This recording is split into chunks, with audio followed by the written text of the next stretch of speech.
ভাই রে ভাই, বাচ্চারা মোবাইলে যেটা দেখে সেটাই খেতে চায়। আসসালামু আলাইকুম, সবাই কেমন আছেন? আশা করছি সবাই ভালো আছেন। তো জীবনের গল্প চ্যানেলের আপা এরকম করে আলু দিয়ে চিপস বানাইছিল। তো সেটা দেখে আমার মেয়ে বলতেছে, আম্মু আমাকে চিপস বানিয়ে দাও। তো অনেক দিন ধরে বলতেছে, আজকে ভাবলাম বানিয়ে দিই। তো এখানে আমি 2টা আলু নিয়েছি, আলুগুলো ছিলে নিয়েছি। এখন কাটার দিয়ে পাতলা পাতলা করে স্লাইস করে আলুগুলো কেটে নেব। দেখুন এইভাবে আমি আলুগুলো কেটে নিয়েছি। এখন আমি আলুগুলো ধুয়ে একটা পাতলা ন্যাকড়া দিয়ে ভালোভাবে মুছে নেব, যাতে করে এর ভিতরে কোনো পানি না থাকে। তো আলুর সাথে আমি এখন নুডলসের মশলা দিয়ে দেব, আর দিয়ে দেব লবণ সামান্য পরিমাণ। তো এখন আলুর সাথে মশলাগুলো আমি ভালোভাবে মাখিয়ে নিব।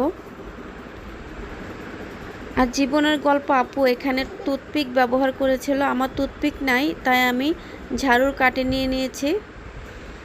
তা বুঝতে হবে আমি বাঙালি, কিচ্ছু করার নাই।